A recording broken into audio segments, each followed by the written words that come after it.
The snow fell heavy on Fifth Avenue, each flake catching the glow of 1,000 Christmas lights strung between the buildings. It was Christmas Eve, and the city buzzed with that particular energy that only came once a year.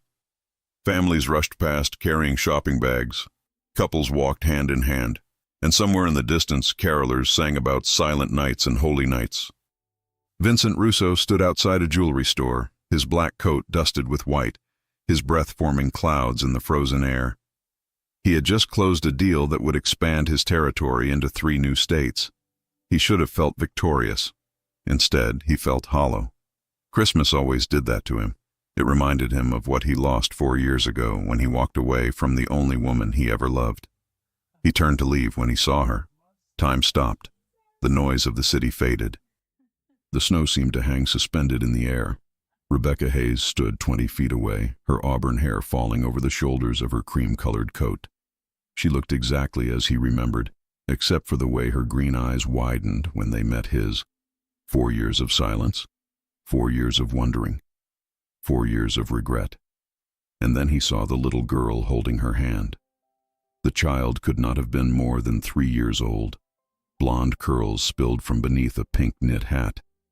Her cheeks were flushed from the cold, and she clutched a stuffed reindeer against her chest. She was talking animatedly, pointing at the window display of mechanical elves, completely unaware that her mother had frozen in place. Vincent felt his heart slam against his ribs. He moved forward without thinking, his feet carrying him across the snowy sidewalk as if pulled by an invisible string. Rebecca saw him coming, and her hand tightened around the little girl's fingers. They stood face to face for the first time in 4 years. Up close, he could see the tiny lines around her eyes that had not been there before. He could see the way her lips parted slightly, as if she wanted to speak but could not find the words. He could see everything he had missed, everything he had given up. Vincent.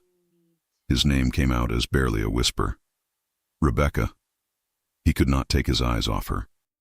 Then his gaze dropped to the child, who had stopped talking and was now staring up at him with open curiosity. "Mommy, who's that?"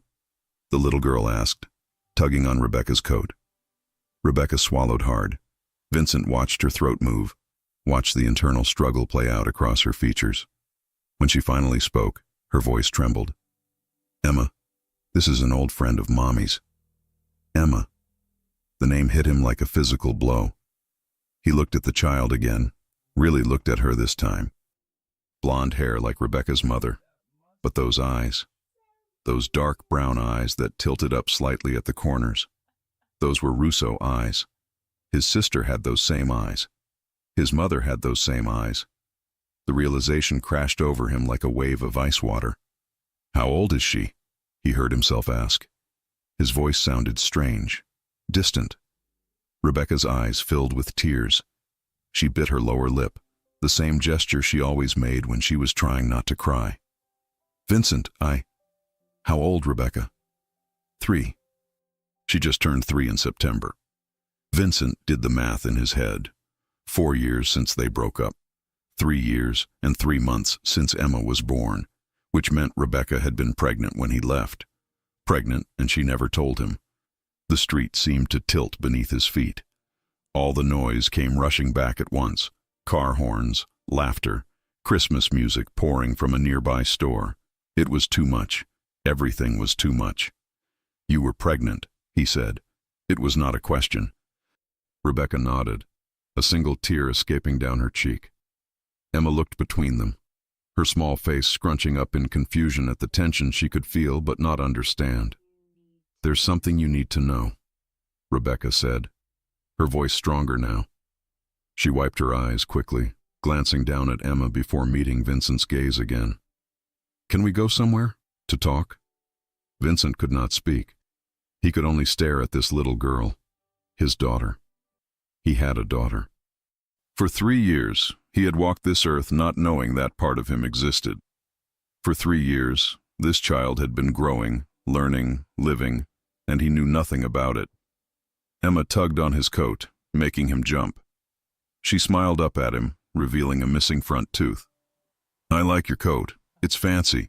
Are you really rich like the people on TV?" Despite everything, despite the shock and the anger and the confusion swirling through him, Vincent felt his lips twitch. He crouched down so he was eye level with her. This close, the resemblance was undeniable. She had his nose, the shape of his face. How had he not seen it immediately? "What's your name?" Emma asked, tilting her head. "Vincent," he managed to say. "What's yours?" "Emma Rose Hayes. I'm 3.5, actually. My birthday was in September, but I tell people 3 because half is hard to show with fingers." She held up 3 fingers, then tried to add half a finger and frowned at the difficulty. Vincent felt something crack inside his chest. She was perfect, absolutely perfect, and he had missed everything. Her first steps, her first words, her first birthday, all of it. Gone. He stood up slowly, his eyes never leaving Rebecca's face. She was crying openly now, tears streaming down her cheeks as she watched him interact with their daughter. Their daughter. The words felt foreign and right all at the same time. "We need to talk," he said, his voice rough with emotion. "I know," Rebecca whispered. Emma looked up at both of them and declared with the confidence only a 3-year-old could have, "You should come see our Christmas tree. Mommy let me put the star on top all by myself this year." Vincent's jaw clenched. Their Christmas tree, their home, a life he knew nothing about. "Emma, sweetie, Mr. Vincent is probably busy," Rebecca started. "I'm not busy," Vincent interrupted. He looked at Rebecca, really looked at her, and saw the fear there. Fear of what he would say. Fear of what he would do. Fear that he would walk away again. "I'm not busy at all. I want to hear everything." Rebecca nodded slowly, her hand trembling as she wiped her eyes again. "There's a coffee shop around the corner. It should be quiet." They walked in silence, Emma skipping between them, her reindeer bouncing with each step. She chattered about Christmas, about how she had been extra good this year so Santa would definitely bring her the dollhouse she wanted, about how her teacher, Miss Caroline, said she was the best at coloring inside the lines. Vincent absorbed every word like a man dying of thirst. He watched the way Emma's nose crinkled when she laughed, the way she pronounced certain words with a slight lisp because of her missing tooth, the way she naturally reached for Rebecca's hand when they crossed the street, her small fingers wrapping around her mother's with complete trust. This was his child, his blood, his responsibility, and Rebecca had carried that weight alone for almost 4 years. The coffee shop was nearly empty, just a tired barista and an elderly couple in the corner. Rebecca ordered hot chocolate for Emma and coffee for herself. Vincent said nothing, his mind too full of questions to think about caffeine. They sat at a table near the window. Emma immediately became absorbed in her hot chocolate, carefully picking out the mini marshmallows and eating them one by one. The silence stretched between the 2 adults, heavy with unspoken words. Rebecca spoke first, her voice barely above a whisper. "I'm sorry." Vincent's hands clenched into fists on the table. "You're sorry? You hid my daughter from me for 3 years and you're sorry?" "You left," Rebecca said, her eyes flashing. "You left to build your empire. You said you couldn't give me the life I deserved, remember? You said you had to focus on business. What was I supposed to do? Call you and say, 'Hey, I know you just walked away from everything we had, but surprise, I'm pregnant.'" "Yes," Vincent said through clenched teeth, keeping his voice low so Emma would not hear. "That's exactly what you should have done." "You made your choice," Rebecca shot back. "I made mine." Emma looked up at them, her hot chocolate mustache making her look even more adorable and innocent. "Why are you guys talking angry?" Rebecca's expression softened immediately. She reached over and wiped Emma's upper lip with a napkin. "We're not angry, sweetie. We're just having a grown-up conversation." Emma considered this for a moment, then shrugged and went back to her marshmallows, apparently satisfied with the explanation. Vincent forced himself to take a deep breath. Getting angry would solve nothing. He needed answers. He needed to understand. More than that, he needed to figure out what happened next, because one thing was absolutely certain in his mind. He was not walking away. Not this time. Not ever. "Tell me everything," he said quietly. "I want to know everything." Rebecca looked at him for a long moment as if trying to determine whether he truly meant it. Whatever she saw in his face must have convinced her because she nodded and began to speak. I found out I was pregnant 2 weeks after you left. Rebecca wrapped her hands around her coffee cup, though Vincent suspected it had nothing to do with warmth and everything to do with having something to hold on to. Emma hummed a Christmas song between sips of hot chocolate, oblivious to the gravity of what her mother was about to say. I took 3 tests, Rebecca continued, her voice steady but soft. I kept thinking they were wrong, that it was a mistake. But they all said the same thing. Pregnant, 2 to 3 weeks. She looked up at Vincent, and he saw the rawness in her eyes. I sat on my bathroom floor for 2 hours trying to figure out what to do. Vincent's jaw tightened. He wanted to ask why she had not called him immediately, but he already knew the answer. He had left. He had told her he needed to build something bigger, something worthy of her. He had walked away saying he would come back when he was the man she deserved. He had been so focused on becoming someone important that he had not realized he was already everything she needed. I picked up the phone 100 times, Rebecca said, as if reading his thoughts. I had your number ready. I would start to dial, and then I would remember what you said. That you needed time. That you had to focus on building your business without distractions. I didn't want to be the thing that held you back. You were never a distraction, Vincent said roughly. You were everything. Rebecca's eyes glistened. That's not what it felt like when you left. Emma suddenly piped up, apparently finished with her drink. Mommy, can I go look at the toys over there? She pointed to a small display near the counter with wooden puzzles and coloring books. Rebecca glanced over, checking that it was within view, then nodded. Stay where I can see you, baby. Okay. Emma bounced off, her energy seemingly endless despite the late hour. With Emma out of earshot, Rebecca leaned forward. I was scared, Vincent. Terrified. I was 24 years old, working as a graphic designer, making barely enough to cover rent. And you were gone, building something dangerous, something I didn't fully understand but knew was pulling you into a world I couldn't follow you into. You should have told me, Vincent said, but his voice had lost its edge. He was beginning to understand the impossible position she had been in. Maybe, Rebecca admitted. But I made a choice. I decided that if you wanted to leave to build your empire, then I would build something too. I would build a life for our baby. I worked 2 jobs during my pregnancy. I saved every penny. I moved into a smaller apartment. I did what I had to do. Vincent felt admiration war with anger inside him. She had been strong, incredibly strong, but she had also robbed him of something he could never get back. The birth, he said hoarsely. Tell me about the birth. Rebecca's expression softened, a small smile touching her lips despite the tears in her eyes. September 14th, 7 in the morning, 12 hours of labor. She came out screaming bloody murder, and when they put her on my chest, she stopped crying and just looked at me with these huge dark eyes. She paused. Your eyes. Vincent had to look away. He focused on Emma, who was now carefully examining a wooden train set, her little fingers tracing the wheels. He had missed that moment, the moment his daughter entered the world, the moment that changed everything. I almost called you that day, Rebecca continued. I was holding her, and she was so perfect, and all I could think was that you deserved to know, that she deserved to have her father. But then I looked at my phone and saw you had posted something online, a photo at some business dinner. You were in a suit, surrounded by important-looking people, and you looked so different. So far from the Vincent I knew. I convinced myself you had moved on, that you were living the life you wanted. I never moved on, Vincent said, turning back to her. The words came out more forcefully than he intended. Not for a single day. Every business deal, every meeting, every success, I thought about you. I built everything thinking someday I would be good enough to come back, to prove I could give you the world.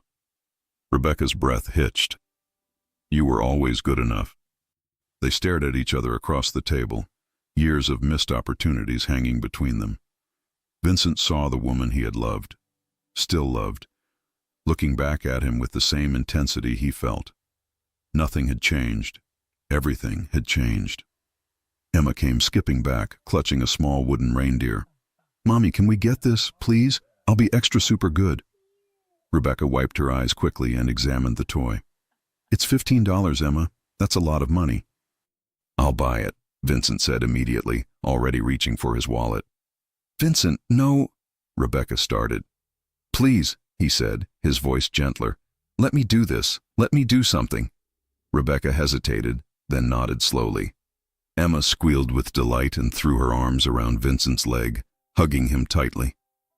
Vincent froze, completely unprepared for the rush of emotion that simple gesture caused. He carefully placed his hand on her small back, feeling how tiny she was, how fragile. Thank you, thank you, thank you, Emma sang out.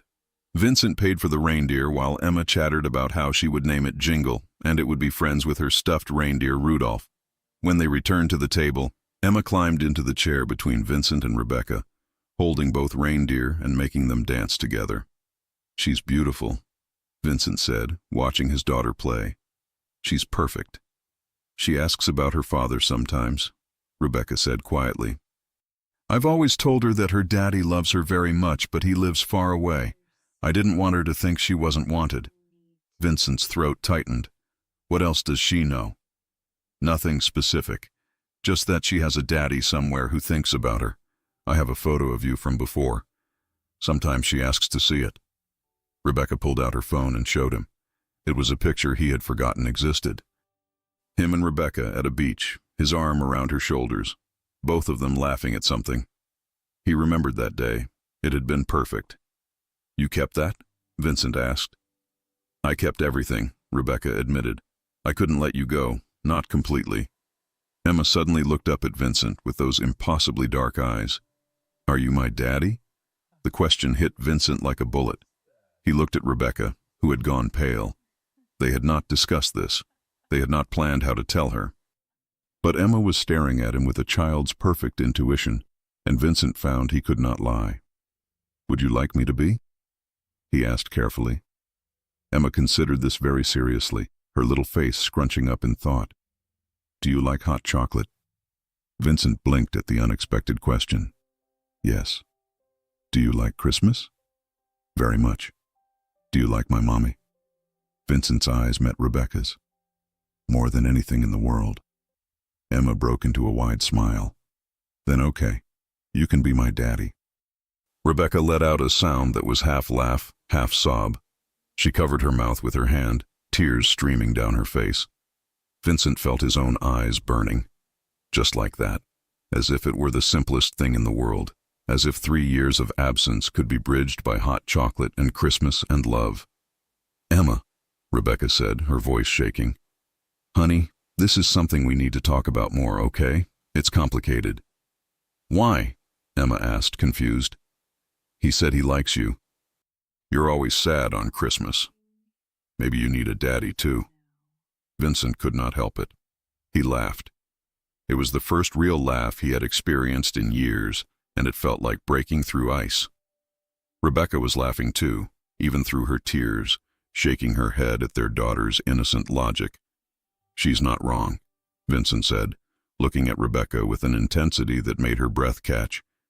Maybe you do need someone. The air between them shifted, charged. Rebecca's cheeks flushed, and Vincent felt the pull between them that had never really gone away. 4 years apart, and his body still responded to her presence like a compass finding north. Emma yawned suddenly, a huge yawn that seemed too big for her little body. She leaned against Rebecca's arm, her eyelids drooping. I'm sleepy. Rebecca checked her watch. It's almost 9. Way past bedtime. She looked at Vincent, uncertainty crossing her features. We should go. Where do you live? Vincent asked. Brooklyn, about 30 minutes from here. It's Christmas Eve. The trains will be packed. Let me drive you. Rebecca opened her mouth to protest, but Emma was already falling asleep against her, and Rebecca looked exhausted herself. Okay, she finally agreed. Thank you. Vincent called his driver while Rebecca bundled Emma up. The little girl barely stirred, already drifting off. When they stepped outside, Vincent's black sedan was waiting. His driver, Marcus, opened the door without a word, his expression carefully neutral despite probably wondering who the woman and child were. Rebecca slid into the back seat with Emma, who immediately curled up with her head in her mother's lap. Vincent sat across from them, unable to take his eyes off the picture they made. His family. The thought was still surreal.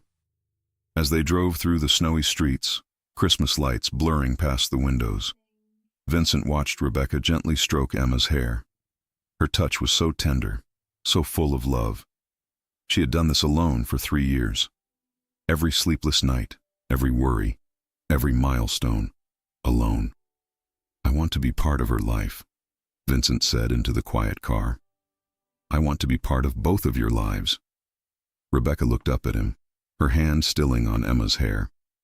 "Vincent, your world will adapt," he said firmly. "I've built an empire. I can rebuild my life too. She's my daughter. You're—" He paused, choosing his words carefully. "You're the only woman I've ever loved. I'm not walking away again. Not this time." Rebecca's eyes filled with fresh tears. "It's been 4 years. We're different people now. Are we?" Vincent leaned forward, his elbows on his knees, closing the distance between them. "Because when I look at you, I see the same woman I fell in love with. The woman I've dreamed about every single night. The woman I've built everything for, even if I was too stupid to realize it at the time." "Vincent," she whispered. "I know I don't deserve a second chance," he continued. "I know I made mistakes. But I'm asking anyway. Let me know my daughter. Let me prove I can be the man you both need." The car pulled up to a modest apartment building in Brooklyn. Rebecca looked out the window, then back at Vincent. Emma stirred slightly, mumbling something about Santa in her sleep. "Tomorrow," Rebecca said finally. "Come for dinner tomorrow.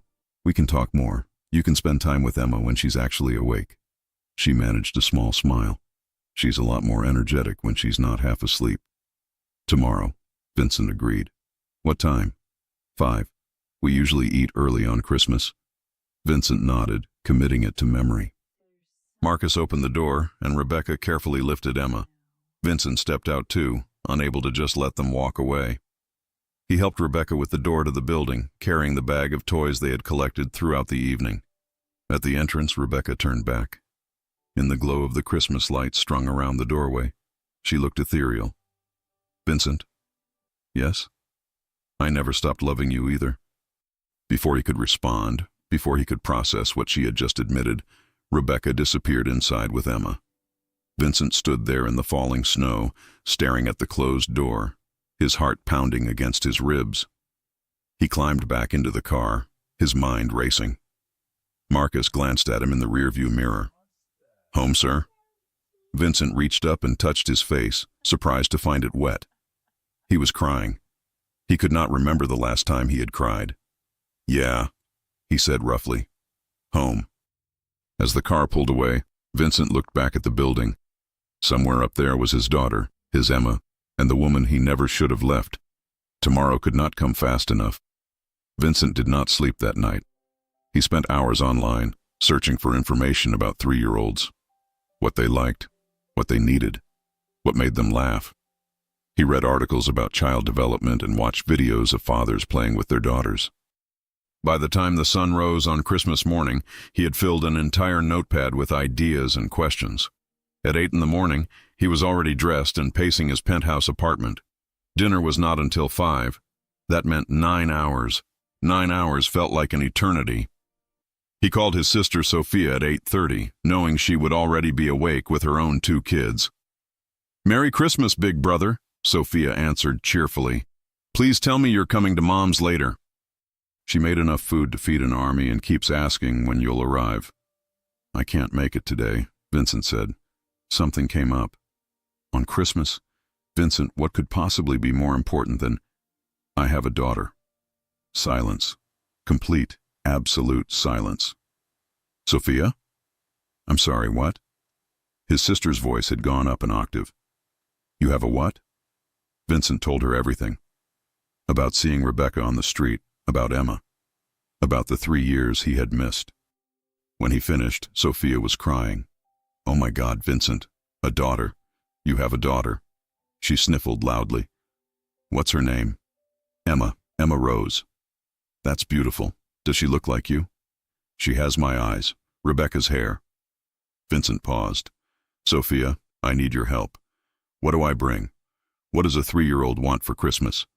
His sister laughed through her tears. You're really doing this. You're really going to be a dad. I already am one. I just need to catch up. Sophia helped him make a list. Then she made him promise to bring Emma and Rebecca to meet the family soon.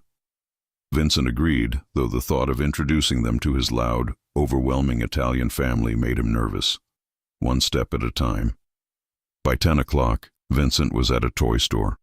It was absolute chaos. Parents everywhere, children screaming, employees looking exhausted. Vincent moved through the aisles with purpose, picking up everything Sophia had suggested. A dollhouse, art supplies, books, stuffed animals, building blocks, dress-up clothes with princess crowns and fairy wings. Sir, would you like a cart? An employee asked, eyeing the growing pile in Vincent's arms. Yes. Actually, make it 2 carts. By the time Vincent left, he had spent over $3,000. He did not care. He had 3 Christmases to make up for, and he was just getting started. He stopped at a bakery next, remembering how Rebecca loved their chocolate croissants. He bought a whole box. Then he found a flower shop and bought 2 bouquets, roses for Rebecca, and after asking the florist for help, a smaller arrangement of daisies for Emma, because the woman assured him little girls loved daisies. At 4:30, Vincent stood outside Rebecca's building with bags and boxes stacked around him. His driver had helped carry everything up, and now Vincent found himself staring at apartment 3B, his heart hammering. He knocked. Footsteps. Then Emma's voice, bright and excited. Mommy, someone's here! The door opened. Rebecca stood there in a dark green sweater and jeans, her hair pulled back in a ponytail. She looked young and beautiful and so familiar it hurt. Her eyes widened when she saw all the bags. Vincent, what did you do? Merry Christmas, he said, suddenly feeling awkward. I might have gone a little overboard. Emma pushed past her mother, her eyes going huge. Are those all presents? Are they for me? Emma, manners? Rebecca chided gently, but she was smiling. Most of them are for you, Vincent confirmed, crouching down to Emma's level. I had 3 Christmases to catch up on. I hope that's okay. Emma looked at her mother, then back at Vincent, then squealed so loudly Vincent worried about his eardrums. She threw herself at him, wrapping her little arms around his neck. Vincent carefully hugged her back, overwhelmed by how natural it felt. Best Christmas ever, Emma declared. Rebecca helped Vincent bring everything inside. The apartment was small but cozy, decorated with obvious care. A modest Christmas tree stood in the corner, covered in handmade ornaments. Stockings hung from the windowsill. The scent of something delicious cooking filled the air. I made pot roast, Rebecca said, following his gaze to the kitchen. I hope that's okay. It's nothing fancy. It's perfect, Vincent said honestly. Everything about this place was perfect. It was a home. Something his penthouse with its expensive furniture and city views had never been. Emma was already tearing into the presents, her excited shrieks filling the apartment. She pulled out the dollhouse first, gasping, Mommy, look, it's the one from the store, the one I showed you. Rebecca's eyes met Vincent's. Vincent, this is too much. It's not enough, he said quietly. It will never be enough. For the next hour, Vincent sat on the floor with Emma, helping her set up the dollhouse. She narrated elaborate stories about the tiny family that lived inside, assigning voices to each character. Vincent found himself completely absorbed, adding his own suggestions, making her giggle with silly voices. Rebecca watched from the couch, her expression soft. At one point, Emma insisted Vincent play the daddy doll while she played the mommy doll and a little girl doll. They acted out a scene where the family had breakfast together, and Vincent felt his chest tighten at the simple domesticity of it. Now the daddy has to go to work, Emma announced, making the daddy doll walk toward the door. Does he have to go? Vincent asked, playing along. Yes, but he comes back, Emma said seriously. Daddies always come back. The innocence of the statement hit Vincent hard. He glanced at Rebecca, who had tears in her eyes. This was what Emma had been told. That daddies came back, and Vincent was determined to prove that true. "Okay, Emma," Rebecca said, her voice slightly thick. "Time to wash hands for dinner." Emma protested but obeyed, skipping off to the bathroom. Vincent stood, his knees aching from sitting on the floor. He was not used to this, but he wanted to get used to it. "She loves you already," Rebecca said softly. "She's never been like this with anyone." "She's incredible," Vincent said. "Rebecca, I can't believe you raised her alone. She's so smart and funny and kind. You did an amazing job." Rebecca's cheeks flushed. "I did my best." It was more than enough. They stared at each other, the air between them charged with unspoken feelings. Vincent took a step closer. "Rebecca, I meant what I said yesterday. I want to be here. For Emma, for you. I know it won't be easy. I know we have a lot to figure out. But I'm not going anywhere." "Your work," Rebecca started. "The things you're involved in are not more important than this," Vincent interrupted. "I've already started making changes. I have people who can handle the day-to-day operations. I can step back from the dangerous parts. I want to be a father, Rebecca. I want to be someone Emma can be proud of." "She already is," Rebecca whispered. "She hasn't stopped smiling since you got here." Vincent reached up slowly, giving Rebecca plenty of time to pull away. When she did not, he gently cupped her face, his thumb brushing her cheek. "And what about you? Are you happy I'm here?" Rebecca's breath hitched. "Yes," she admitted. "I'm terrified, but yes." "I'm back," Emma announced, running back into the room with wet hands. She was shaking everywhere. "Can Vincent sit next to me at dinner?" Rebecca stepped back, breaking the moment, but her cheeks were flushed and her eyes were bright. "Of course he can, baby." Dinner was chaotic and wonderful. Emma talked non-stop, telling Vincent about her preschool, her best friend Lily, her teacher, her favorite cartoon. She demonstrated how she could count to 20 and showed off her ability to spell her name. Every few minutes, she would reach over and pat Vincent's hand, as if making sure he was still there. Vincent absorbed every detail.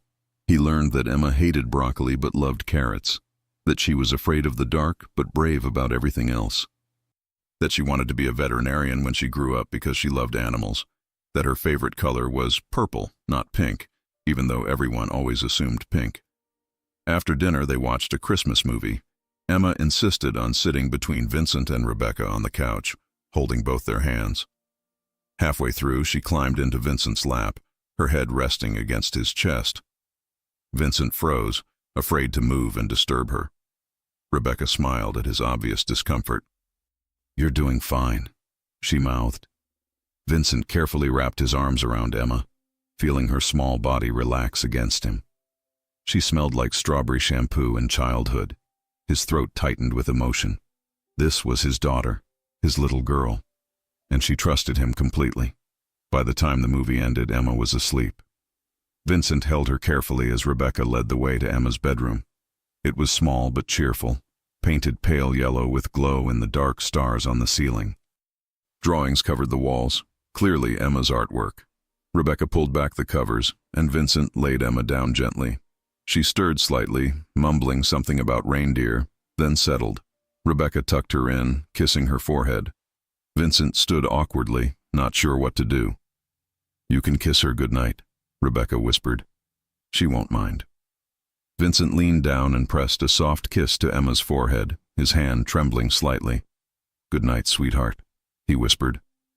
They left the room quietly, leaving the door cracked open. In the living room, the silence felt heavy. Vincent picked up his coat, preparing to leave, but Rebecca touched his arm. "Stay," she said. "Just for a little while. We should talk." Vincent set his coat down. They sat on the couch, a careful distance between them. Outside, it had started snowing again, the flakes visible in the glow of the streetlights. "Thank you for today," Rebecca said. "You made her so happy." "She made me happy too," Vincent said. "I didn't know I could feel like this, like everything finally makes sense." Rebecca smiled sadly. "I felt that way the day she was born. Like suddenly I understood what I was supposed to be doing with my life." "Why didn't you tell me?" Vincent asked, not accusingly, just needing to understand. Really? I know what you said yesterday, but there has to be more. Rebecca was quiet for a long moment. I was angry. She finally admitted. You left me, Vincent. You said you loved me, and then you walked away. I was hurt and stubborn, and when I found out I was pregnant, part of me thought it served you right to miss out, that you made your choice and you had to live with it. She wiped her eyes. I know that was wrong. I know I should have told you anyway. But I was 24 and scared and trying to figure out how to survive. It was easier to be angry than to admit how much I missed you. Vincent moved closer, taking her hand. I'm sorry I left. I thought I was doing the right thing. I thought I needed to be more successful, more established, more worthy. I was an idiot. We both made mistakes, Rebecca said. But we have a chance now, a chance to do better. For Emma. For Emma, Vincent agreed. And for us? Rebecca looked at their joined hands. I don't know, Vincent. 4 years is a long time. We're not the same people we were. Aren't we? Vincent shifted even closer, his free hand coming up to tilt her chin so she had to look at him. Because I look at you and I feel exactly the same way I did 4 years ago. Like you're the only person in the world who matters. Like I would do anything to make you smile. Vincent, Rebecca breathed. He leaned in slowly, watching her eyes. They were so close he could feel her breath on his lips. Tell me to stop, he whispered. Tell me this is too fast, too soon, and I'll back off. But Rebecca, I need you to know. I never stopped loving you. Not for a single moment. I never stopped either. She whispered back. Vincent closed the distance, his lips meeting hers softly. Rebecca made a small sound, her hand coming up to grip his shirt. The kiss was gentle at first, tentative, like they were rediscovering each other. Then Rebecca leaned in, and the kiss deepened, 4 years of longing pouring into it. When they finally pulled apart, both breathing hard, Vincent rested his forehead against hers. I've missed you so much. I've missed you too, Rebecca admitted. Every day. They sat there in the glow of the Christmas tree lights, holding each other, neither wanting to let go. Vincent felt something shift inside him. This was what he had been searching for all along. Not power or success or respect. Just this. A woman he loved, and a daughter who made everything worthwhile. Mommy? They jumped apart. Emma stood in the doorway, rubbing her eyes, clutching her reindeer. I had a bad dream. Rebecca immediately went to her, scooping her up. It's okay, baby. Mommy's here. Emma looked over Rebecca's shoulder at Vincent. Is Vincent still here? I'm still here, Vincent confirmed, walking over to them. Good, Emma said, yawning. I don't want you to leave. Vincent felt his heart crack open. He touched Emma's hair gently. I'm not going anywhere, sweetheart. I promise. Emma smiled sleepily, then reached out for Vincent. Surprised, he took her from Rebecca's arms. She immediately snuggled against his chest, her little arms around his neck.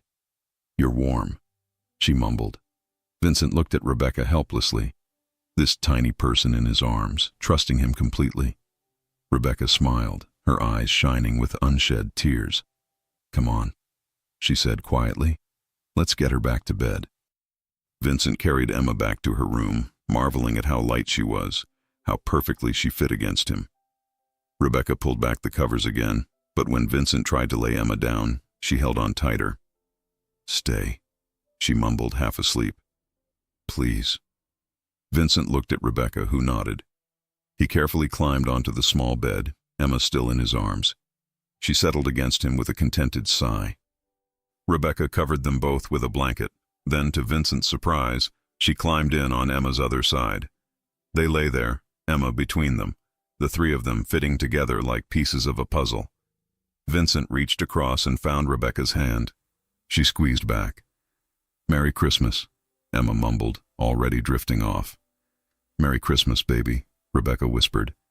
Vincent looked at his daughter, then at the woman he loved, and felt complete for the first time in 4 years.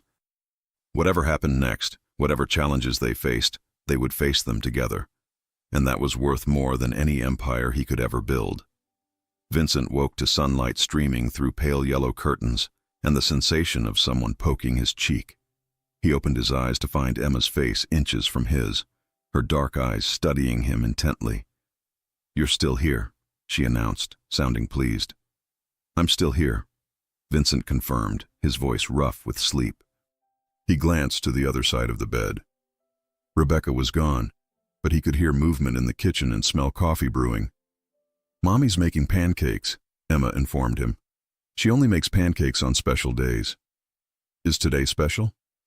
"Every day with you is special," Vincent said, making Emma giggle. She climbed over him to get out of bed, accidentally elbowing him in the stomach. Vincent grunted, but could not help smiling. This was what normal fathers experienced every morning. The chaos and joy of a child who did not understand personal space. He found Rebecca in the kitchen, her hair messy from sleep, wearing an oversized sweater and leggings. She looked beautiful. She turned when she heard him, a smile spreading across her face. "Good morning," she said softly. "I was going to wake you, but you looked so peaceful." "I haven't slept that well in years," Vincent admitted. It was true. Despite the cramped bed and Emma's habit of sprawling, he had slept dreamlessly and deeply. Emma appeared, dragging Vincent by the hand. "Come on, you have to sit next to me again." The morning passed in a blur of pancakes, Emma's constant chatter, and stolen glances between Vincent and Rebecca. When Emma was distracted with her new toys, Rebecca pulled Vincent aside. "I have to work tomorrow," she said apologetically. "I took vacation days for Christmas, but I'm back to the office on the 26th. "What do you do?" Vincent realized he did not know. 4 years apart meant so many gaps to fill. "I'm a senior graphic designer at a marketing firm. It's good work. Flexible hours so I can pick Emma up from preschool." She paused. "What about you? What exactly do you do now?" Vincent chose his words carefully. "I run several businesses, import, export, real estate investments. Some of it is complicated. Some of it is in areas I'm not proud of," he met her eyes. "But I'm making changes. I want to be someone Emma can look up to." Rebecca studied him for a long moment. "I believe you." "Mommy," Emma called from the living room. "Can we go see the Christmas lights today, please?" Rebecca laughed. "It's not even noon yet, Emma. But they're so pretty, and Vincent hasn't seen them with us." Vincent felt his heart squeeze at the casual way Emma included him now, as if he had always been part of their lives. "I would love to see the Christmas lights." So they bundled up that afternoon and took the subway to Diker Heights, where the neighborhood went all out with elaborate Christmas displays. Emma held both their hands, swinging between them, her excited voice carrying over the crowd. The displays were spectacular. Houses covered in thousands of lights, animated figures, entire front yards transformed into winter wonderlands. Emma stopped at every single one, oohing and eyeing, pointing out her favorites. "That one has penguins," she squealed. "And that one has a whole carousel. Mommy, look, that Santa is waving." Vincent found himself laughing more than he had in years. Emma's enthusiasm was infectious. At one particularly elaborate display, she insisted Vincent lift her onto his shoulders so she could see better. He did, steadying her small legs, feeling her hands grip his hair for balance. "This is the best day ever," Emma declared from her perch. Rebecca took a photo on her phone, capturing the moment. When Vincent caught her eye, she was crying again, but smiling. Happy tears. They stopped for hot chocolate at a street vendor. Emma got whipped cream on her nose, making Vincent laugh. He wiped it off gently with a napkin, and Emma giggled, doing it again on purpose just to make him laugh more. "She's testing you," Rebecca said, amused, "seeing how much she can get away with." "She can get away with anything," Vincent admitted. "I'm completely wrapped around her finger already." "That makes 2 of us," Rebecca said. As the sun set and the lights became even more magical, Emma started to tire. She walked between them now instead of running ahead, her steps slower. Vincent noticed and scooped her up without asking. She settled against his chest immediately, her head on his shoulder. "I like you," Emma mumbled sleepily. "You're nice." "I like you too," Vincent said, his voice thick. "Very much." On the subway ride home, Emma fell asleep completely. Vincent held her while Rebecca leaned against his other side, her head resting near his shoulder. It felt domestic and perfect and terrifying all at once. Vincent had built his life around control and power. But this feeling of being responsible for these two precious people, was both the scariest and most important thing he had ever done. Back at the apartment, Vincent laid Emma in her bed while Rebecca changed her into pajamas. Emma barely stirred, exhausted from the day. They left her room quietly, pulling the door closed. In the living room, Rebecca collapsed on the couch. "I'm exhausted. How does she have so much energy?" Vincent sat next to her, closer than necessary. "She's amazing. You've done such an incredible job raising her." "I had help," Rebecca said. "My mom watches her sometimes. And my best friend Sarah." "It takes a village, you know." "I want to meet them," Vincent said. "Your mom, your friends, everyone important to you." Rebecca turned to face him fully. "Vincent, we need to talk about what this is, what we're doing." "I know what I want," Vincent said immediately. "I want you. I want Emma. I want to be a family." "It's not that simple," Rebecca protested, though her voice was soft. 4 years, Vincent. We missed so much. We've both changed." "Have we?" Vincent took her hand, his thumb tracing circles on her palm. "Because when I'm with you, I feel like the man I was before. The man who loved you so completely he could not think straight. Except now I'm better, stronger, more capable of being what you need." "What I need," Rebecca repeated quietly. "Do you know what I need?" "Tell me," Vincent said, leaning closer. "Tell me and I'll give it to you. Anything." Rebecca's breath hitched. "I need to know you won't leave again. That when things get hard, you'll stay. Because I can handle a lot, Vincent. I've proven that. But I cannot handle you breaking Emma's heart. Or mine. Not again." Vincent cupped her face with both hands, forcing her to look at him. "I swear to you, on everything I have, on my life, I am not going anywhere. You and Emma are my priority now. Nothing else matters. Your business can be managed by other people. I've already started delegating. The dangerous stuff, the questionable deals, I'm pulling out of all of it. I have enough money to last several lifetimes. What I don't have is time. Time with my daughter. Time with you. And I'm not wasting another second." Rebecca's eyes searched his face, looking for any hint of doubt or deception. Whatever she found must have satisfied her because she closed the distance between them, kissing him hard. Vincent responded immediately, his arms wrapping around her, pulling her closer. The kiss was different from the night before, less tentative, more demanding. 4 years of separation, of longing, of loneliness poured into it. Rebecca's hands fisted in his shirt, pulling him even closer. Vincent groaned, his control slipping. He had forgotten how she tasted, how perfectly she fit against him, how every touch set him on fire. They broke apart, both breathing hard. Rebecca's lips were swollen, her eyes shining with emotion. "Emma's asleep," she whispered. Vincent cupped her face gently. "Rebecca, we don't have to rush anything. I'm not going anywhere." "I know," she said softly, "but I've waited 4 years, Vincent. I don't want to wait anymore. Stay with me tonight." Vincent kissed her forehead, then her lips, pouring everything he felt into that connection. "Always." They moved to her bedroom, closing the door quietly behind them. Vincent held Rebecca close, their foreheads touching as they simply breathed together for a moment. 4 years of separation, of longing, of missing each other, all melting away in the comfort of being together again. "I've missed this," Rebecca whispered. "Missed you. Missed us. Never again," Vincent promised softly. "I'm never leaving you again." They settled onto the bed together, wrapped in each other's arms. Vincent held Rebecca close, stroking her hair, placing gentle kisses on her forehead. She rested her head against his chest, listening to his heartbeat, her hand over his heart. For hours they stayed like that, talking in whispers about their years apart, about Emma, about their dreams for the future. Vincent told her about the lonely nights when he thought of her.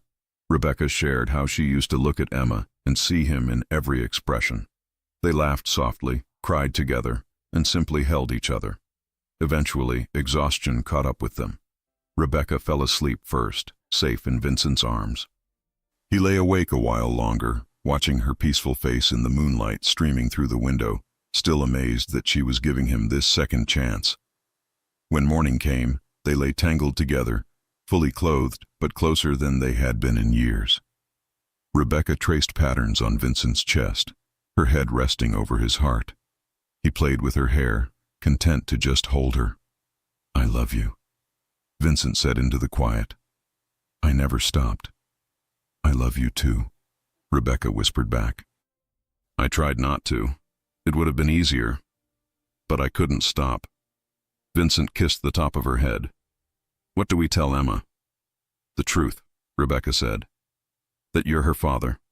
That we love each other. That we're going to try to be a family." She paused. "That's what you want, right? To really try?" "More than anything," Vincent confirmed. "I want to marry you, Rebecca. I want Emma to have my last name. I want us to be official." Rebecca lifted her head, surprised. "That's moving fast." "We already have a 3-year-old together," Vincent pointed out. "I think we skipped some steps." Rebecca laughed, the sound filling the room. "Fair point." They lay in comfortable silence for a while longer. Then Rebecca's stomach growled loudly, making them both laugh. "We never had dinner," she realized. "I'll order something," Vincent said, reaching for his phone. "What do you want?" "Chinese food," Rebecca said immediately. "From Golden Dragon. They know my order." Vincent called and placed an order big enough for 3, including extra egg rolls because Rebecca mentioned Emma loved them. While they waited, they got dressed and returned to the living room. Rebecca checked on Emma, who was still sound asleep, then joined Vincent on the couch. He pulled her close, and she settled against him naturally, as if they had never been apart. "What happens next?" Rebecca asked. "Practically, I mean. You have your life, your businesses. I have my job and Emma's preschool. How do we make this work?" "We figure it out together," Vincent said. "Maybe I get a place closer to you, or maybe eventually you both move in with me. Whatever makes sense. Whatever keeps us together." "Emma loves her preschool," Rebecca said, "and I can't just quit my job." "I'm not asking you to," Vincent assured her. "We'll take it slow. Well, slower," he amended with a smile. "Let Emma get used to having me around. Let us get used to being together again. Then we make bigger decisions." Rebecca nodded, satisfied with the answer. The food arrived, and they ate straight from the containers, talking about everything and nothing.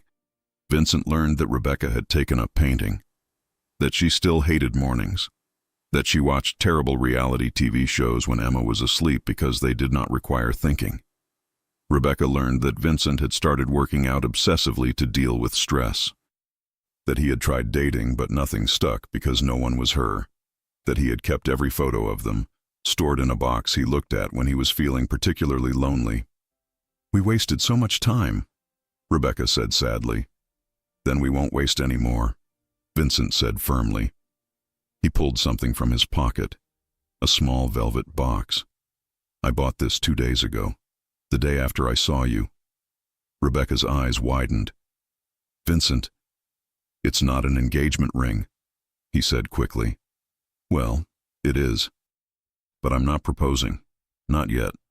I know we need time." He opened the box, revealing a delicate diamond ring.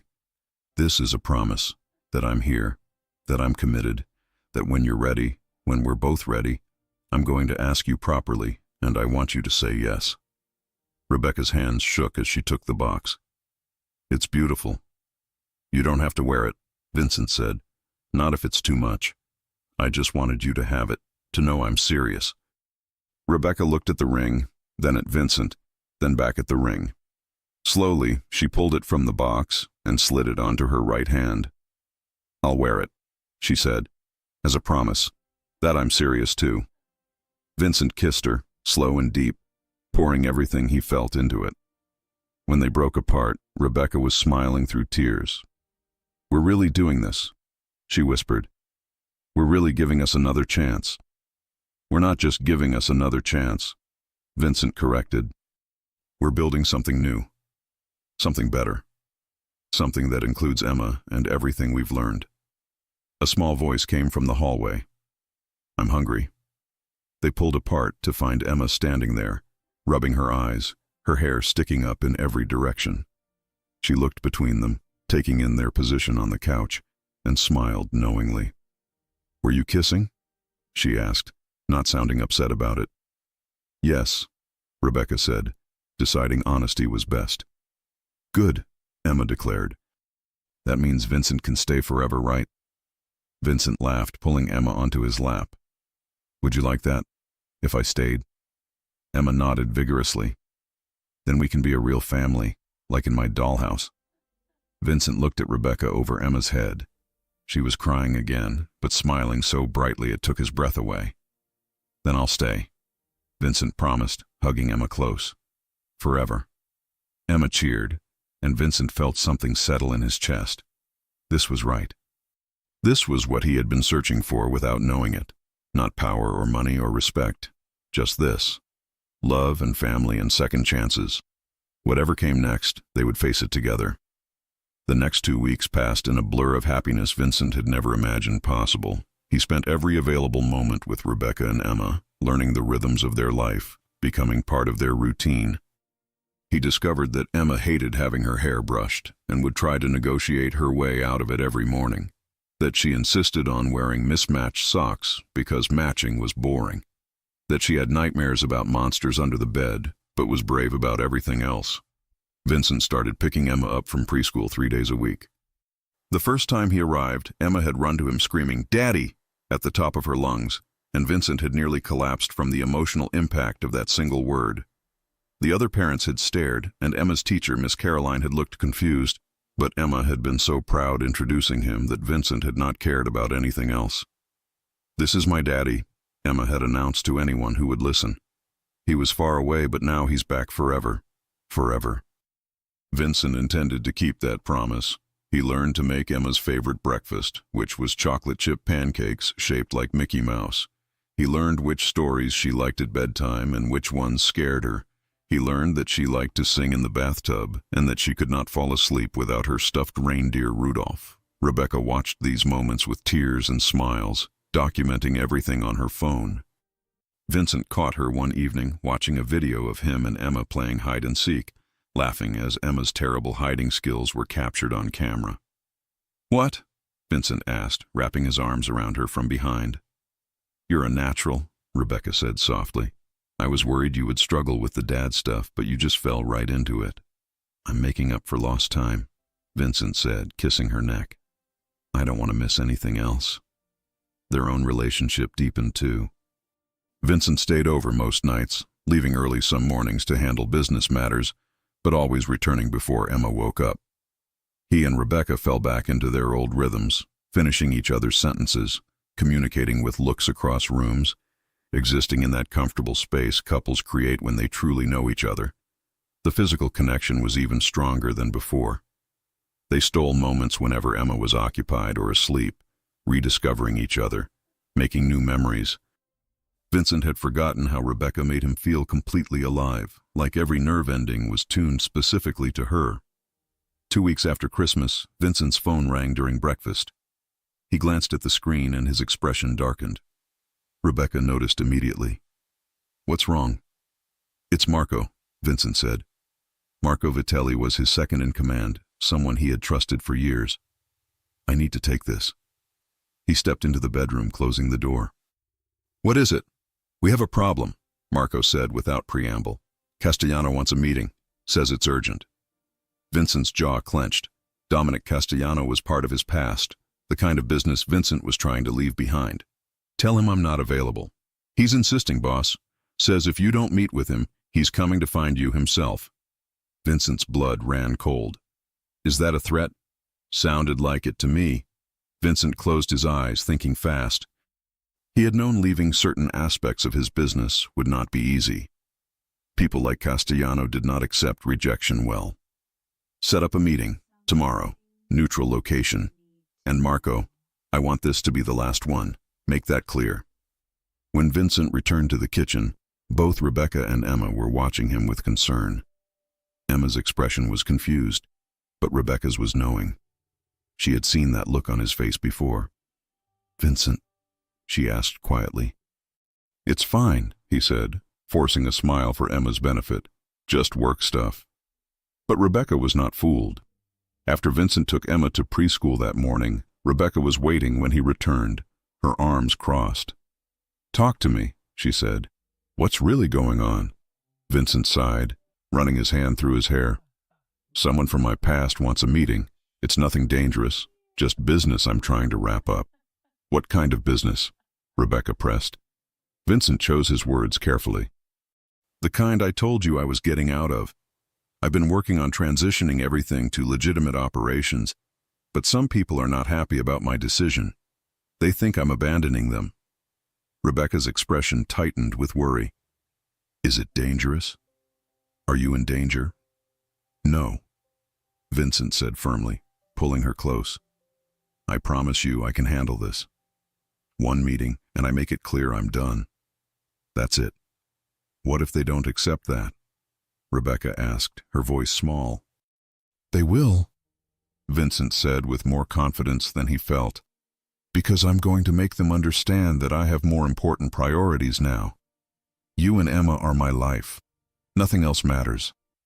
Rebecca hugged him tightly. "I'm scared." "Don't be," Vincent whispered into her hair. "I'm not letting anything happen to us.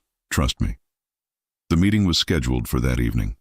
Vincent dressed in one of his expensive suits, the armor he wore when conducting business. Rebecca watched him get ready, her anxiety palpable. "Come back to me," she said as he was leaving. "Always," Vincent promised, kissing her deeply. "I love you." The meeting location was a restaurant Castellano owned, closed to the public for this private conversation. Vincent arrived to find Castellano already seated, a glass of whiskey in front of him. Dominic Castellano was in his 50s, gray hair slicked back, expensive suit, cold eyes. He smiled when Vincent entered, but it did not reach those eyes. "Vincent Russo," Castellano said. "Been a while." "Dominic," Vincent acknowledged, sitting across from him. "What's this about?" "Straight to business. I always liked that about you." Castellano sipped his whiskey. "Word is you're pulling out of our arrangement, walking away from very profitable ventures." "That's right," Vincent confirmed. "I'm focusing on legitimate business now. My other operations are being transferred to capable people." "Capability isn't the issue," Castellano said, his voice hardening. "Loyalty is. We had agreements, Vincent. Long-term plans.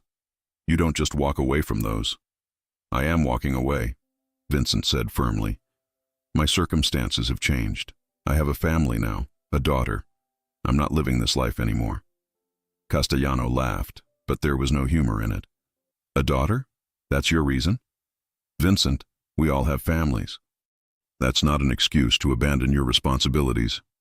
"They're not responsibilities I want anymore," Vincent said. "I've made my decision, Dominic. Respect it." "And if I don't?" Castellano leaned forward, his expression dangerous. "What then? You think you can just walk away and everything will be fine? This life doesn't work that way." Vincent felt his temper rising, but controlled it. "I'm not asking permission. I'm informing you as a courtesy. I'm out. My people will handle the transition." "But I'm done." Castellano studied him for a long moment. "You've gone soft.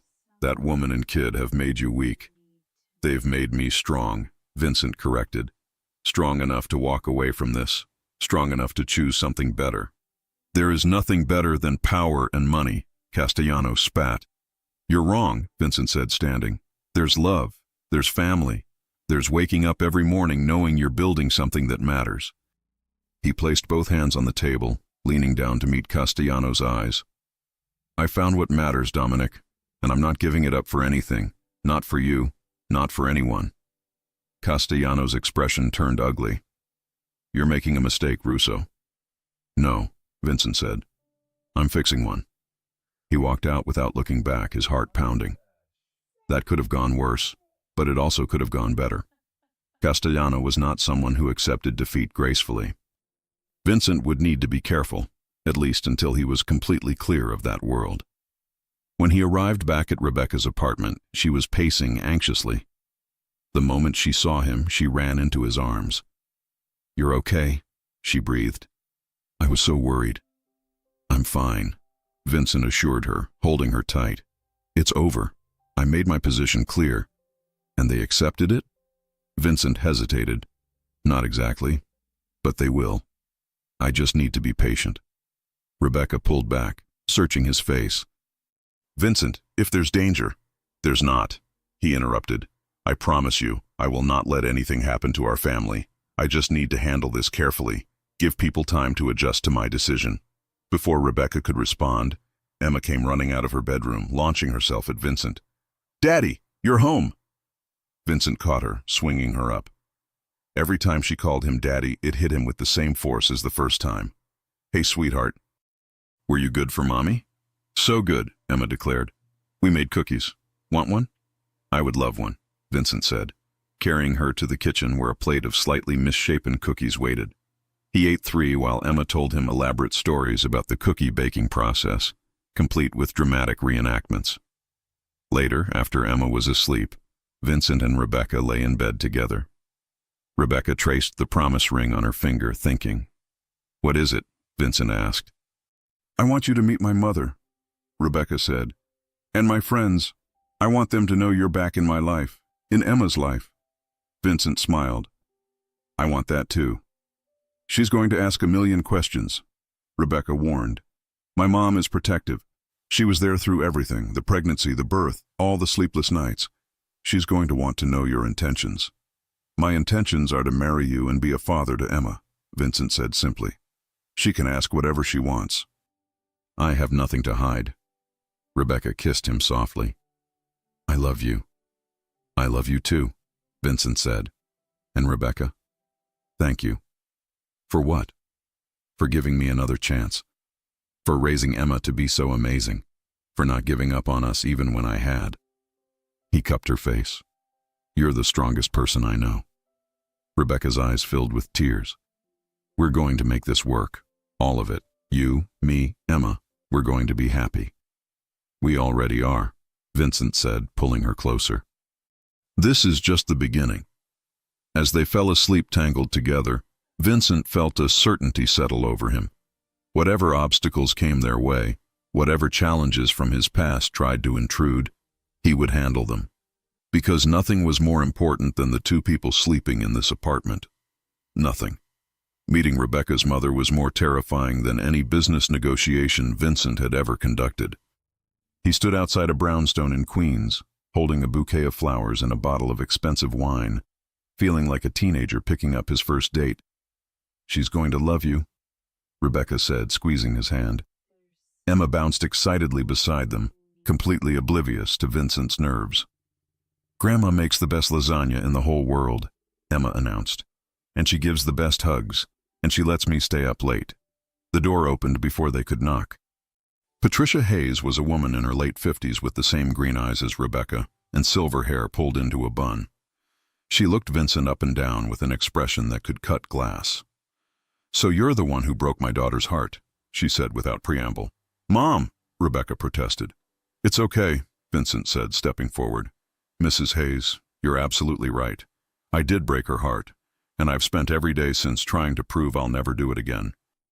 I know I don't deserve another chance, but I'm asking for one anyway." Patricia studied him for another long moment, then her expression softened slightly. "Well, at least you're honest. Come in before the food gets cold." Emma ran inside immediately, knowing the house well. Vincent and Rebecca followed more cautiously. The home was warm and inviting, filled with family photos and the incredible smell of Italian cooking. Over dinner, Patricia interrogated Vincent thoroughly. Where did he live? What did he do for work? How much money did he make? What were his intentions toward her daughter and granddaughter? Vincent answered every question honestly, not trying to hide anything. "I own several businesses," he explained. "Real estate, import operations, investments. I'm in the process of restructuring everything to focus on legitimate ventures, I want to be someone Emma can be proud of. And Rebecca? Patricia asked pointedly. What about her? Vincent looked at Rebecca, who was watching him with soft eyes. I want to marry her. I want us to be a proper family. I know we're doing things backward, but I love your daughter, Mrs. Hayes. I always have. Patricia's expression finally cracked into a smile. Call me Patricia. And you should know, I would have come looking for you years ago if Rebecca hadn't made me promise to stay out of it. I've been waiting to give you a piece of my mind.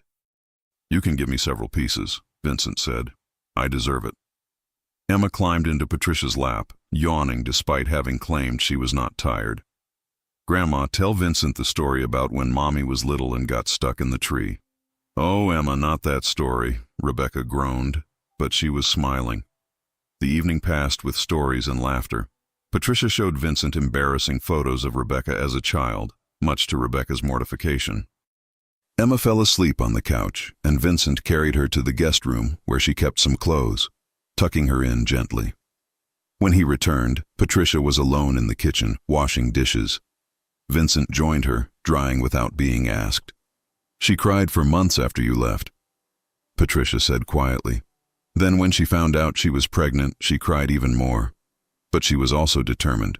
My girl has always been strong. She's the strongest person I know. Vincent agreed. Emma asks about you sometimes, Patricia continued. She sees other kids with fathers and wonders why hers isn't around. Rebecca always tells her that her daddy loves her, but lives far away. But I see how it hurts her to say it. Vincent felt his throat tighten. I'm here now. I'm not going anywhere.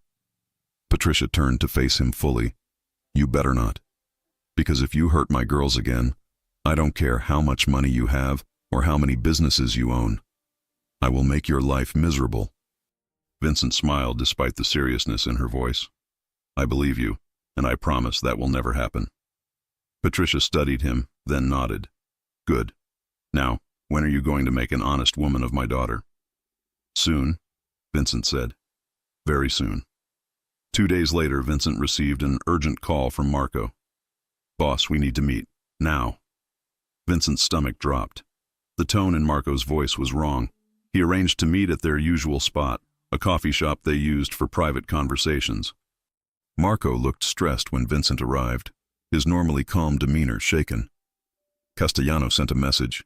He's not backing down. What kind of message? Vincent asked, though he dreaded the answer. He knows about Rebecca and Emma. He knows where they live. Vincent's blood turned to ice. Is that a threat? I think it's meant to be, Marco said carefully. He wants you to reconsider your decision. Says family men need to think carefully about their choices. Vincent's hands clenched into fists. That son of... Easy, Marco said. Losing your temper won't help. We need a plan. Vincent forced himself to breathe. I need security on Rebecca's apartment. 24/7. Best people we have. Already arranged, Marco said. I figured you'd want that. But Vincent, this could get messy. Castellano is not someone who makes empty threats. Then I'll make him understand this one is real, Vincent said coldly. Set up another meeting. Tonight. And Marco, I'm ending this, whatever it takes. Vincent drove to Rebecca's apartment immediately, his mind racing. He needed to tell her about the situation, but he did not want to scare her. More importantly, he needed to protect her and Emma. Rebecca was home from work playing with Emma on the living room floor. She smiled when she saw him, but it faded when she registered his expression. Emma, sweetie, why don't you go play in your room for a bit? Rebecca said, standing. But we're playing house, Emma protested. I know, baby. Just for a few minutes.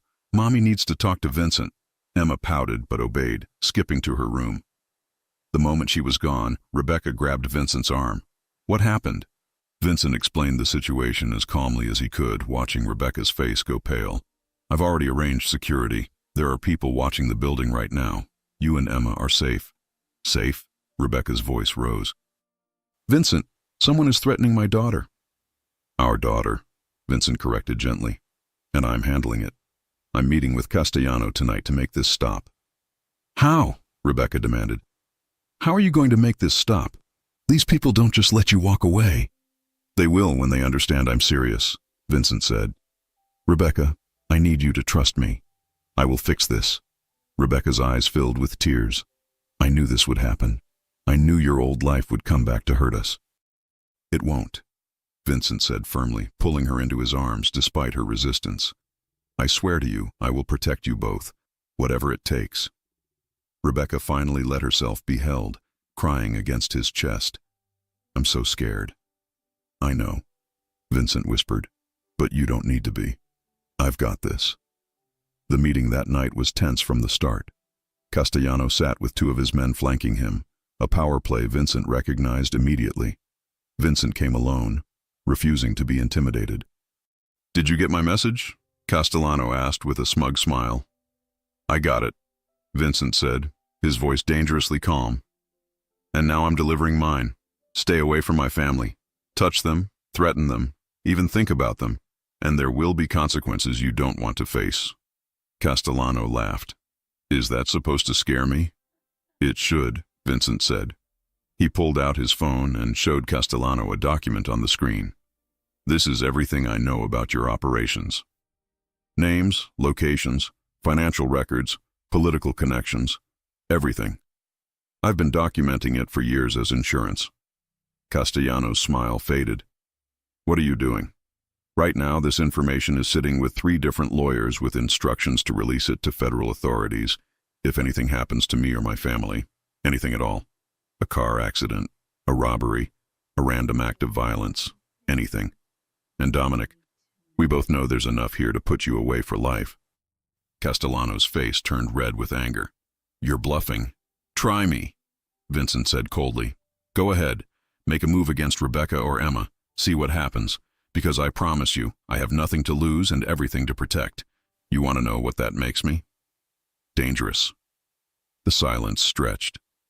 Castellano's men shifted uncomfortably, sensing the shift in power. Finally, Castellano leaned back in his chair. You've changed, Russo. The old you would never have played this card. The old me didn't have a daughter, Vincent said. The old me didn't know what really mattered, but I do now. So here's how this is going to work. You leave me and my family alone. I leave you alone. We go our separate ways. I don't release the information, and you don't give me a reason to. Everyone wins. Castellano considered for a long moment, then nodded slowly. Fine, you're out. But Russo, if you ever... I won't, Vincent interrupted. As long as you keep your end, you'll never hear from me again. We're done. Vincent walked out feeling like a weight had been lifted off his shoulders. It was not a perfect solution, but it was enough. Castellano would not risk exposure, and Vincent had made his position clear. When he returned to Rebecca's apartment, she was waiting anxiously. The moment he walked in, she rushed to him. It's over, Vincent said before she could ask. He agreed. It's done. Rebecca sagged with relief. Really? Just like that? I had leverage, Vincent explained. Information he doesn't want public. I made it clear that threatening my family would mean his destruction. He's smart enough to back down. Rebecca hugged him tightly. I was so scared. I know, Vincent said, stroking her hair. But it's over now. We're safe. All of us. Emma appeared in the hallway, rubbing her eyes. Why is Mommy crying? Happy tears, baby, Rebecca said, wiping her face. Just happy tears. Emma walked over and hugged both of them. Vincent wrapped his arms around both his girls, feeling complete. This was what he had fought for. This moment right here. I have something to show you both, Vincent said suddenly. He had been planning this for days, waiting for the right moment. Can you get your coats? Now? Rebecca asked. Vincent, it's 9 o'clock. Trust me, he said with a smile. They bundled up and followed Vincent to his car. He drove them to a quiet neighborhood in Brooklyn, tree-lined streets with beautiful brownstones. He pulled up in front of one particular house, larger than the others with a small front yard. What are we doing here? Rebecca asked. Vincent pulled out a set of keys. This is ours, I bought it last week. Rebecca's mouth dropped open. You what? I bought us a house, Vincent repeated. 4 bedrooms, 2 bathrooms, a backyard for Emma to play in. It needs some work, but I thought we could fix it up together, make it exactly how we want it." "Vincent," Rebecca breathed, tears streaming down her face. "This is too much." "It's not enough," Vincent said. "You and Emma deserve a real home, our home, a place where we can build our future together." Emma was bouncing with excitement. "Can we see inside? Please?" Vincent unlocked the door and they stepped inside. The house was empty but beautiful, hardwood floors and high ceilings, large windows letting in moonlight. Emma ran through the rooms, her footsteps echoing, declaring which room would be hers. Rebecca turned to Vincent, overwhelmed. "I can't believe you did this." "Believe it," Vincent said. He got down on one knee, pulling out the velvet box he had been carrying for weeks. "And while we're here, I have one more thing to ask you." Rebecca's hands flew to her mouth. Emma stopped running, sensing something important was happening. "Rebecca Hayes," Vincent said, his voice thick with emotion. "4 years ago, I made the biggest mistake of my life by walking away from you. I'm not making that mistake again. You're the love of my life, the mother of my child, my best friend, my everything. I want to wake up next to you every morning and fall asleep holding you every night. I want to watch Emma grow up together. I want to build a life, a real life, with you both. Will you marry me?" Rebecca was crying so hard she could barely speak. "Yes," she managed. "Yes, yes, yes." Vincent slid the ring onto her finger, the one he had given her as a promise, now serving its true purpose. He stood and kissed her as Emma cheered, running circles around them. "We're getting married," Emma sang. "We're going to be a real family." "We already are," Vincent said, pulling Emma into the hug. "We already are." Standing in their empty house, the three of them holding each other, Vincent knew he had finally found what he had been searching for all along. Not power or success or wealth, just love, just family, just home. 3 days later, Vincent and Rebecca sat Emma down for a conversation they had been planning carefully. Emma listened with wide eyes as they explained that Vincent was her biological father, that he had not known about her, and that they were all going to be a family now. "So you've always been my daddy?" Emma asked, processing the information. "Even when you were far away?" "Always," Vincent confirmed, his voice thick. "I just didn't know it yet. But I'm here now, and I'm never leaving again." Emma thought about this very seriously, then broke into a huge smile. "Good, because I like having a daddy. Can I call you Daddy at preschool now? Like for real?" Vincent laughed through the tears in his eyes. "You can call me Daddy anywhere you want, sweetheart." Emma threw her arms around him. Best news ever. The wedding was planned quickly. Neither Vincent nor Rebecca wanted to wait. They chose New Year's Eve, wanting to start the new year as a married couple. It would be small and intimate, just family and close friends. Vincent's family descended on them 2 days before the wedding. His mother, Francesca, was a force of nature, a tiny Italian woman who cried the moment she saw Emma, immediately declaring her the most beautiful granddaughter in the world. "She has the Russo eyes," Francesca said, cupping Emma's face. "And the Russo spirit, I can tell already." Sophia, Vincent's sister, was equally emotional. She brought her own 2 children, who immediately adopted Emma as their cousin. Within minutes, the 3 kids were running through the house, laughing and playing as if they had known each other forever. "I can't believe you hid her from us for 3 years, Sophia said, swatting Vincent's arm. 3 years, Vincent. We could have been spoiling her this whole time." "I didn't know about her either," Vincent reminded her. "Still, we have so much lost time to make up for." Sophia watched Emma playing with her cousins and smiled. "She's perfect, Vince. Absolutely perfect." Rebecca was nervous meeting Vincent's large, loud family, but they embraced her immediately. Francesca insisted on cooking dinner for everyone, taking over Rebecca's kitchen and filling the house with the smells of homemade pasta and sauce. "You took good care of my granddaughter," Francesca said to Rebecca, tears in her eyes. "You raised her alone when you should not have had to. You are a strong woman. Vincent is lucky to have you."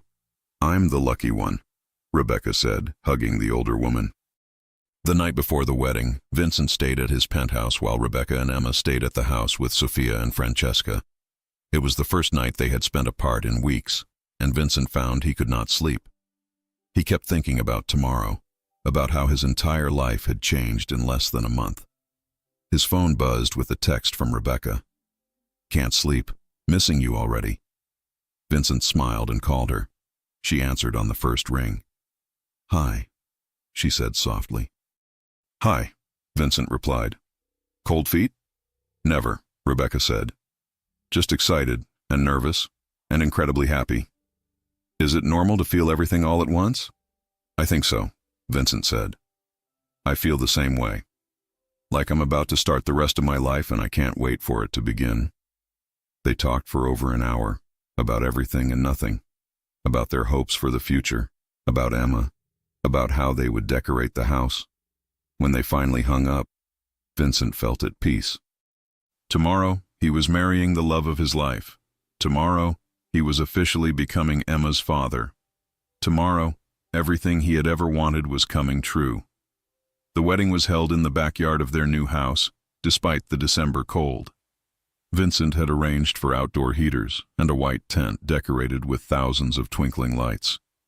Snow fell gently as guests arrived, creating a magical atmosphere. Emma was the flower girl, wearing a white dress with purple flowers that matched the bridesmaid dress Sophia wore. She took her role very seriously, walking down the aisle and dropping rose petals with focused concentration. Then Rebecca appeared, and Vincent forgot how to breathe. She wore a simple white dress that hugged her curves, her hair loose around her shoulders, a small bouquet of winter flowers in her hands. She was the most beautiful thing he had ever seen. Patricia walked her down the aisle, crying openly. When they reached Vincent, Patricia placed Rebecca's hand in his. "Take care of my girls," she whispered. "With my life," Vincent promised.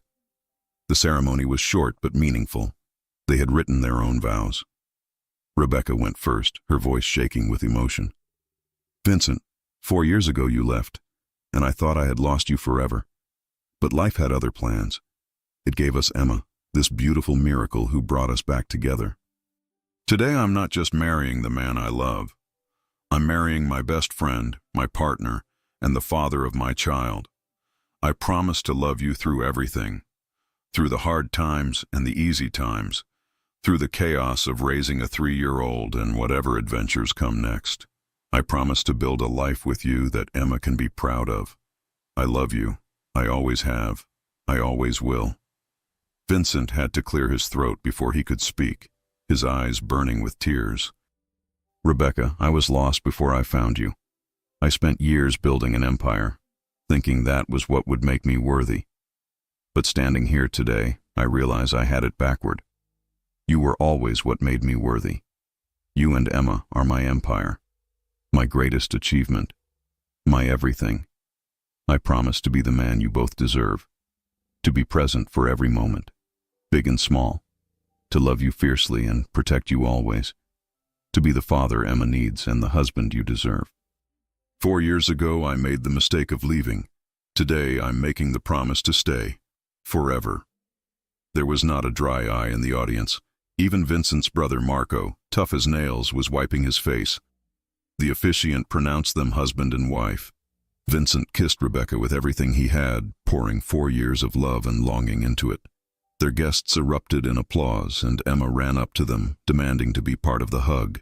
"We're married," Emma shouted. "We're a real family now."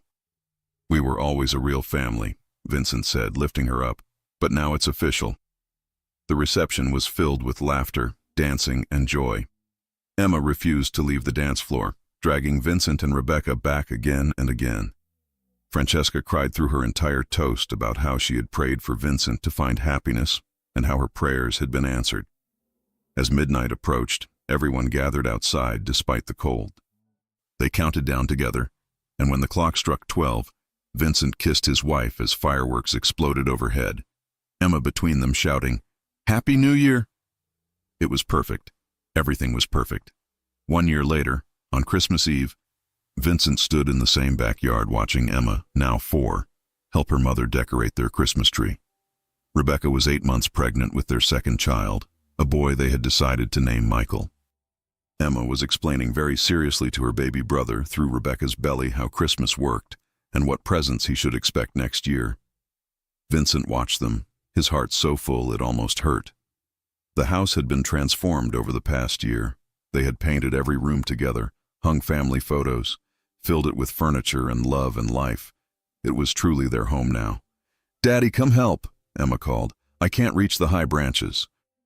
Vincent walked over, lifting Emma onto his shoulders. She placed the ornaments carefully, narrating each one's story. This one she made in preschool. This one Grandma Francesca gave her. This one was from their first Christmas as a real family. Rebecca leaned against Vincent's side, her hand on her belly. He wrapped his arm around her, careful of her pregnant stomach. "Can you believe it's been a year?" Rebecca asked softly. "Best year of my life," Vincent said, kissing her temple. "And it just keeps getting better."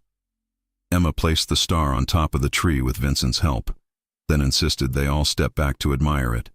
The tree glowed with lights and memories, beautiful in its imperfection. "It's perfect," Emma declared, "just like us." Vincent looked at his daughter, his wife, thought about his son on the way, and felt overwhelming gratitude. He had spent so many years chasing the wrong things, building power and wealth, thinking that was success. But this moment right here, was real success. A family who loved him, a home filled with laughter, a future bright with possibility. "Daddy," Emma said, tugging his hand, "tell us the story again." "What story?" Vincent asked, though he knew exactly which one. "About how you found us on Christmas," Emma said. "How you came back." Vincent picked her up, settling on the couch with Rebecca beside him. "Well, it was Christmas Eve, exactly 1 year ago. Snow was falling, and I was walking down the street feeling like something was missing from my life. And then you saw us," Emma interrupted excitedly, even though she had heard this story 100 times. "And then I saw you," Vincent confirmed. "The most beautiful little girl I had ever seen, holding her mother's hand. And I knew, right in that moment, that my whole life was about to change. Because we're magic," Emma said matter-of-factly. "Because you're magic," Vincent agreed, kissing her forehead. He looked at Rebecca, who was crying those happy tears she cried so often now. "Both of you." Michael kicked inside Rebecca's belly, and they all laughed. Even the baby wanted to be part of the story. Later that night, after Emma was asleep and Rebecca had gone to bed, Vincent stood in the backyard looking up at the stars. Snow fell gently around him, just like it had that night 1 year ago when his life changed forever. He had walked away from his old life completely now. The legitimate businesses thrived, the dangerous ones were gone, and he had never been happier. He coached Emma's soccer team. He went to every preschool event. He rubbed Rebecca's feet when they hurt from the pregnancy. He was building something real, something that mattered. "Vincent?" Rebecca's voice came from the doorway. "Come to bed. It's cold out here." Vincent turned to see her silhouetted in the light from the house, his wife, carrying his son, waiting for him. Behind her, he could see the glow of their Christmas tree, the photos on the walls, the life they had built together. "Coming," he said, walking back to her, back to warmth, back to love, back to home. As they climbed into bed together, Rebecca's head on his chest, his hand on her belly, feeling their son move, Vincent reflected on how a chance meeting on a snowy Christmas Eve had given him everything he had ever wanted. He had thought he needed to be powerful to be worthy. But Rebecca and Emma had taught him a different truth. Love was the real power. Family was the real wealth.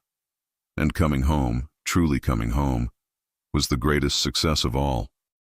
"I love you," Vincent whispered into the darkness. "I love you too," Rebecca whispered back. "Merry Christmas, Vincent. Merry Christmas, Rebecca." And somewhere in the house, if you listened very carefully, you could hear the soft sound of a little girl dreaming about Santa and reindeer and magic, safe and loved in the home her parents had built together. Their Christmas miracle, their forever.